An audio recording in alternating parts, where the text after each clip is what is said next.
many people tend to misunderstand the meaning of dark comedy. Too many times people are hidden behind the facade of, oh, don't worry, it's just dark comedy, when really they're just being blatantly prejudiced. Real dark comedy isn't offensive comedy, it's comedy that touches on dark matters.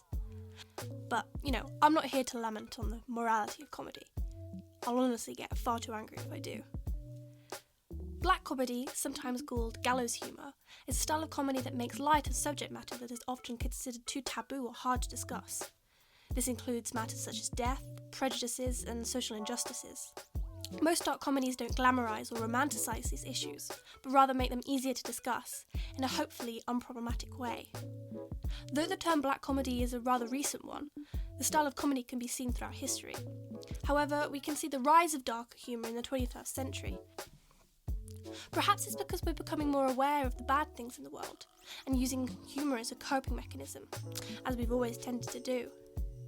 The term derives from the French humour noir, and was coined by the surrealist theorist André Breton in 1935, whilst he was interpreting the works of Jonathan Swift, a satirist working in the 18th century. He coined the term for his book, The Anthology of Black Humour, or Anthologie de l'Humour Noir in French, where he also included passages from 45 other authors, including examples where the gag comes from the place of the victim, and where comedy is used to mock the victim.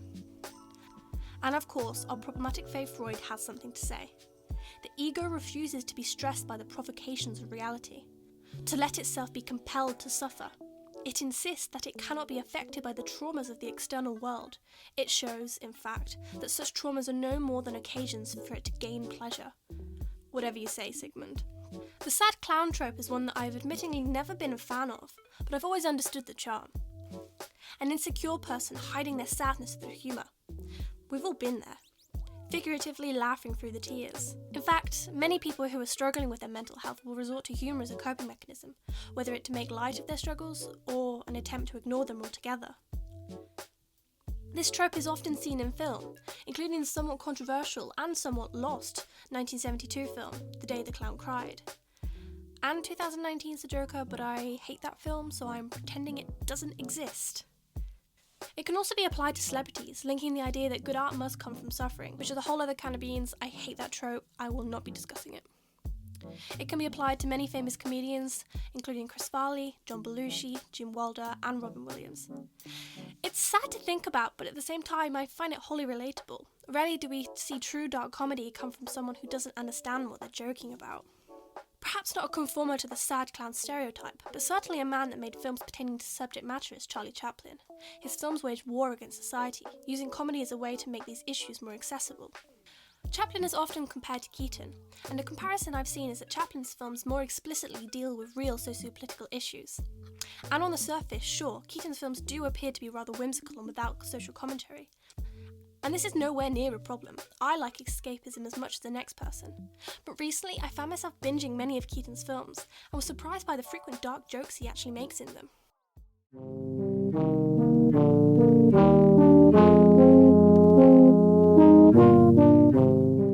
The most explicit black comedy must be The Frozen North, a satirical comedy of actor William S. Hart's melodramatic westerns. Buster acts as the villain in this two-reeler, killing two people only 5 minutes into the short, this intertitle perhaps being the darkest line in all of his films. It's certainly one of his stranger and nonsensical films, and the unlike Keaton tone could be lost to people who don't understand the context of its making. I'd never heard of Hart before watching the film, but from what I've read, he was an interesting guy, to say the least. He married his wife, Winfred Westover, when he was 57 and she was only 52, getting divorced only 6 months later. Once she was pregnant, might I add. He also made her sign an agreement to retire from acting, which is just weird. He also made defamatory claims about Roscoe Arbuckle during the scandal in 1921, despite never having worked with the man. But anyway, the character Buster plays in the film is just wholly unlikable. Not only does he commit double homicide and walks away with a shrug, he then spends the rest of the film trying to seduce a married woman. Seriously, he's the worst. And perhaps it's only because I'm so used to him playing the hero that this was a huge shock to me during my binge watch. I still laugh though, even without understanding the context behind the film's making. But what shocked me even more was Buster's apparent affinity for suicide jokes. You know, typical Buster things: trains, technology, houses, falling flat on his arse, and suicide. The film Hard Luck tells the story of a man making several unsuccessful suicide attempts, getting drunk, and then getting caught up in a hunt. Typical Friday afternoon. The story then moves to a swimming pool where Buster plummets from the diving board and makes a hole all the way to China, coming back with the family a few years later. And now, I don't want to speculate on the mental state of a dead man. It feels disrespectful and wrong, but as I mentioned before, I think to make these kind of jokes and for these jokes to be funny, you have to understand the weight to them. Hard Luck was released in 1921 when Buster still had creative control over his work and was yet to fall into self-destructive habits. But there's debate around the happiness of his first marriage and debate about the happiness of his childhood. But I don't want to get too much into that. It's definitely not my place to point fingers at people who have no way of defending themselves. So I digress. The suicide jokes in Hard Luck manage to be funny and sad at the same time. You understand that Buster's character is really struggling in life and can see no way out. In a way, the disconnected narrative and tonal shifts convey, intentionally or not, the ways in which a depressed person's brain works. One moment there's a noose around your neck and the next you're looking for rare armadillos. And I guess as a depressed person myself, I'm bound to interpret this film in a different way to people who aren't depressed. But isn't that the beauty of cinema? The way we can find meaning where there may not have been meaning intended in the first place?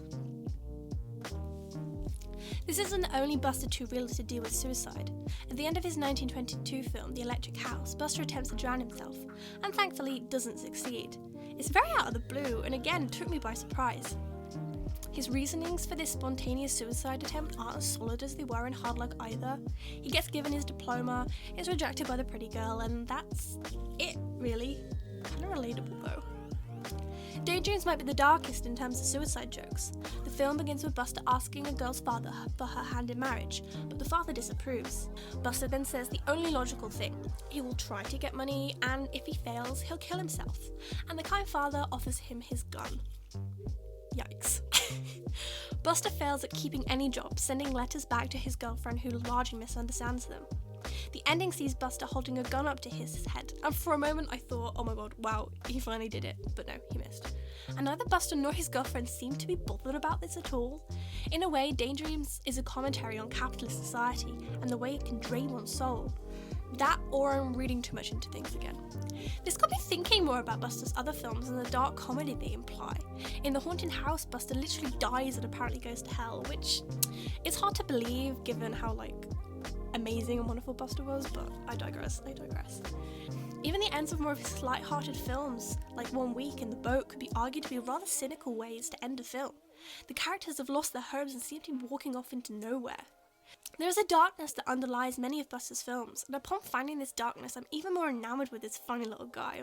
And what's more, the darker jokes in his films don't feel tone-deaf or offensive. They feel like they're coming from someone who actually knows what it's like to feel hopeless and depressed, and for that I can really respect it.